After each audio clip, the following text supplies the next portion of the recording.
Bacaan dari Kitab Keluaran. Pada waktu itu, berfirmanlah Tuhan kepada Musa dan Harun di tanah Mesir. Bulan ini akan menjadi permulaan segala bulan bagimu. Bulan yang pertama bagimu tiap-tiap tahun. Katakanlah kepada segenap umat Israel, pada tanggal 10 bulan ini, hendaklah diambil seekor anak domba oleh kamu masing-masing menurut kaum keluarga, seekor anak domba untuk tiap rumah tangga. Tetapi jika rumah tangga itu terlalu sedikit jumlah anggotanya untuk menghabiskan seekor anak domba, maka hendaklah ia bersama dengan tetangga yang terdekat mengambil seekor menurut jumlah jiwa. Tentang domba itu, kamu harus membuat perkiraan menurut keperluan tiap-tiap orang. Anak domba itu harus jantan, tidak bercacat, dan harus berumur 1 tahun. Kamu boleh mengambil domba, boleh juga kambing. Anak domba itu harus kamu kurung sampai tanggal 14 bulan ini. Lalu seluruh umat Israel yang berkumpul harus menyembelihnya pada senja hari. Darahnya harus diambil sedikit dan dioleskan pada kedua tiang pintu dan ambang atas dari rumah, tempat orang-orang makan anak domba itu. Pada malam itu juga mereka harus memakan dagingnya yang dipanggang. Daging panggang itu harus mereka makan dengan roti yang tidak beragi dan sayur pahit. Beginilah kamu harus memakannya. Pinggangmu berikat, kakimu berkasut, dan dengan tongkat di tanganmu. Hendaknya kamu memakannya dengan cepat-cepat. Itulah Paskah bagi Tuhan. Sebab pada malam ini aku akan menjelajahi negeri Mesir dan membunuh semua anak sulung, baik anak sulung manusia maupun anak sulung hewan, dan semua dewata Mesir akan kujatuhi hukuman. Akulah Tuhan. Adapun anak domba, adapun darah domba itu menjadi tanda bagimu pada rumah-rumah tempat kamu tinggal. Apabila aku melihat darah itu, maka aku akan melewati kamu. Jadi tidak akan ada tulah kemusnahan di tengah-tengah kamu pada saat aku menghukum negeri Mesir. Hari ini harus menjadi hari peringatan bagimu dan harus kamu rayakan sebagai hari raya bagi Tuhan turun-temurun. Demikianlah sabda Tuhan.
lepaskan belengguku.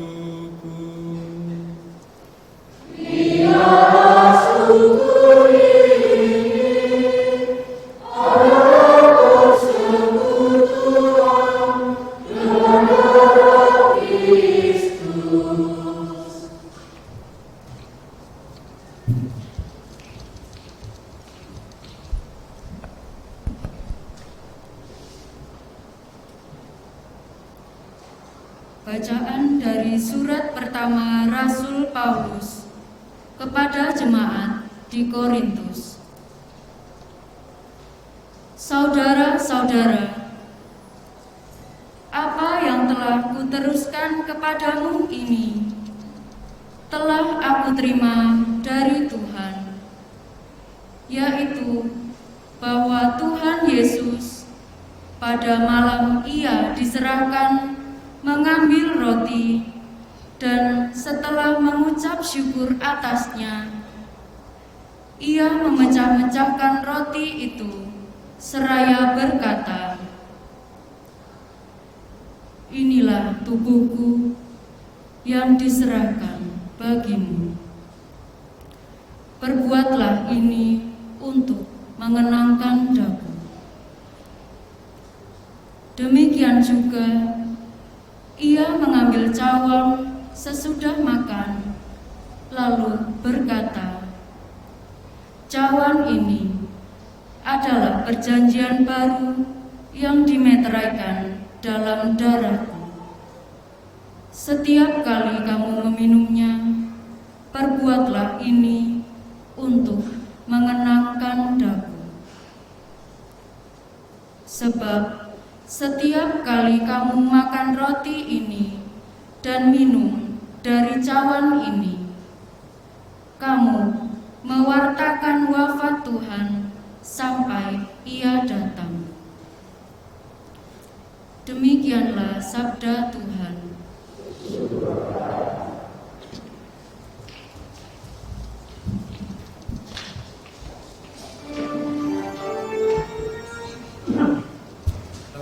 Terpujilah Kristus Tuhan, Raja mulia dan kekal. Terpujilah Kristus Tuhan, Raja mulia dan kekal. Aku memberikan perintah baru kepadamu, yaitu supaya kamu saling mengasihi, seperti aku telah mengasihi kamu. Demikian juga kamu harus saling mengasihi. Terpujilah Kristus Tuhan, Raja mulia dan kekal. Tuhan bersamamu.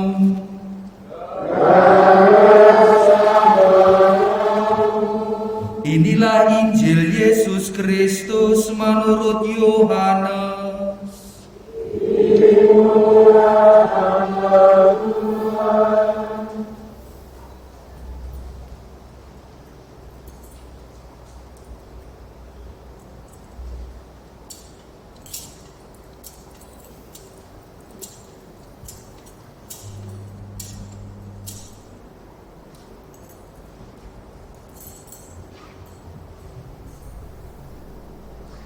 Sebelum hari raya Paskah mulai, Yesus telah tahu bahwa saatnya sudah tiba untuk pergi dari dunia ini kepada Bapa.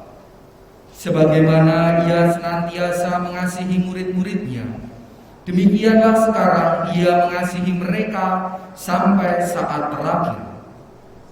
Ketika mereka sedang makan bersama, iblis telah membisikkan dalam hati Yudas Iskariot, anak Simon, rencana untuk mengkhianati Yesus.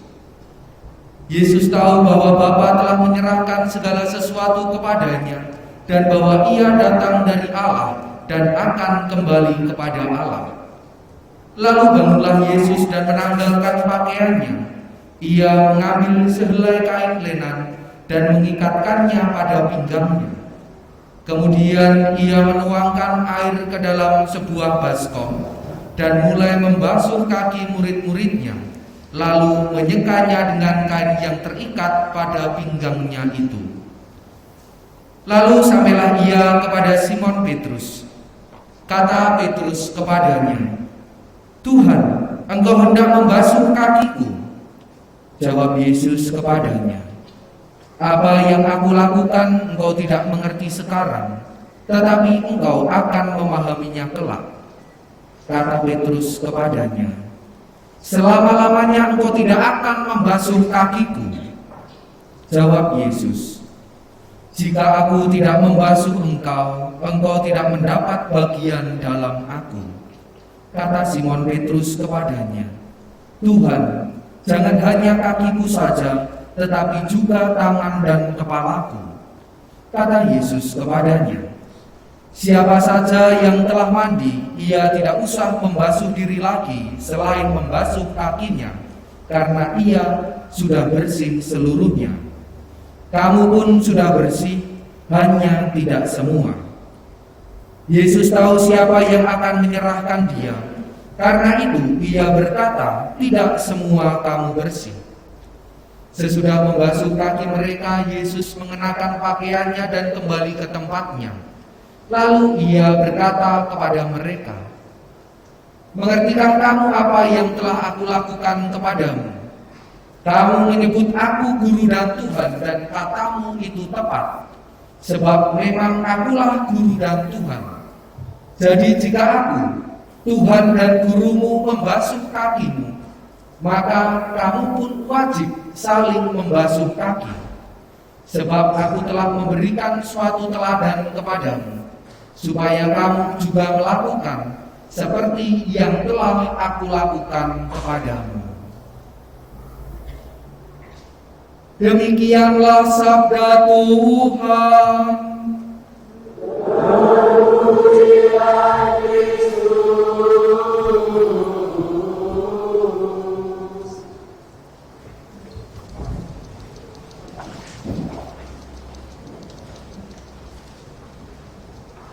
Apa yang telah dipersatukan Allah, janganlah diceraikan oleh manusia.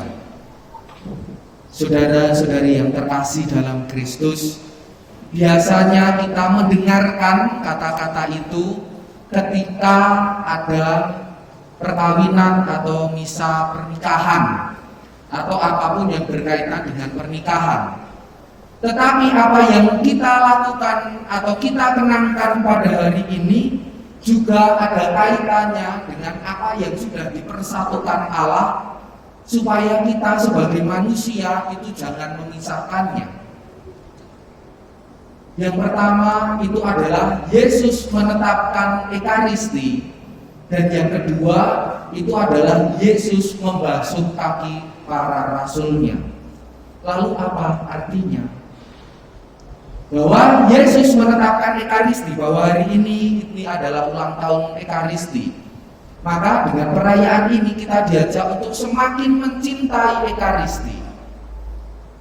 Namun persoalannya atau godaannya itu banyak orang itu yang merasa sudah suci, sudah sangat beriman apabila dia sudah ikut Ekaristi atau sudah ikut misa meskipun hanya 1 minggu sekali.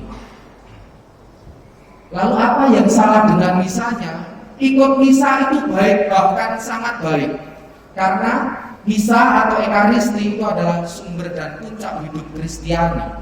Dalam misa itu sendiri kita bisa memakan jadi indera kita, terlebih lagi kita bisa mencecap tubuh Kristus. Yesus sendiri yang hadir dalam rupa roti itu bersatu dengan kita, yang memberikan kekuatan kepada kita. Ini adalah peristiwa yang luar biasa, karena Tuhan sendiri bisa kita pegang, Tuhan sendiri bisa kita makan. Ini adalah sesuatu yang tidak ada di tempat lain, hanya di gereja Katolik, bahwa Yesus yang dapat hadir ini. Maka kita pun diajak untuk mencintai Ekaristi, karena dalam Ekaristi itu kita sungguh-sungguh berjumpa dengan Tuhan. Maka ketika kita berjumpa dengan Tuhan, kita pun juga hendaknya datang dengan hati yang layak, dengan pakaian yang pantas, dengan pribadi kita itu siap semua dalam menghadap Tuhan. Maka gereja menganjurkan untuk datang dalam perayaan Ekaristi itu untuk mempersiapkan diri. Sebelum mengikuti perayaan Ekaristi, kita diajak untuk berpuasa dulu 1 jam sebelum menerima komuni.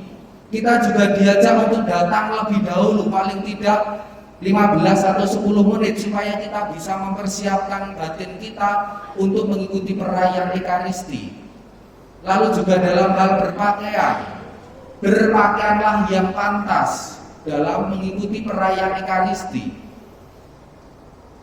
Kadang ada yang prihatin, ada orang yang mengikuti perayaan Ekaristi memakai celana yang tidak pantas, misalkan celana kolor pendek atau juga celana training. Ini kalau ada malaikat ini mungkin malaikatnya akan komentar, "Loh, iki Gusti Allah diajak badminton ini." Adalah malaikatnya dari Madura. Jadi berpakaianlah yang pantas itu juga mencerminkan kita mencintai Ekaristi. Lalu juga di dalam menerima komuni itu tentunya juga kita maju dengan sikap yang baik. Lalu juga yang kerap kali ada persoalan itu kalau ada hosti yang jatuh gitu. Hosti yang jatuh ini mau diapakan? Ya orang itu sendiri yang menjatuhkan. Kalau dia tahu di mana hosti itu jatuh, ya segera diambil. Kalau memang masih layak untuk dimakan, langsung dimakan. Seperti tadi dalam bacaan pertama, makannya itu harus cepat-cepat. Artinya bahwa ketika saat ini adalah Paskahnya itu berbeda. Kalau bacaan yang pertama tadi kan itu menceritakan tentang ketentuan dalam perayaan Paskah. Paskah yang dulu itu menyembelih kurban lalu makan bersama, makannya harus cepat-cepat. Itu dagingnya harus dipisahkan dari darahnya dan sebagainya tadi. Yesus Kristus sudah memperbarui Paskah. Kalau dulu itu Tuhan lewat, kalau Paskah yang dihadirkan Yesus itu adalah Tuhan itu datang. Makanya cepat-cepat artinya bahwa setelah menerima segera dimakan, bukan dibawa ke tempat duduk dulu, supaya hosti itu tidak jatuh, supaya juga hosti yang segera kita terima itu tidak diperlakukan secara tidak layak. Mungkin tidak layak itu tangannya, lalu setelah menerima tangannya digegem, dikepalkan gini, lalu jalan.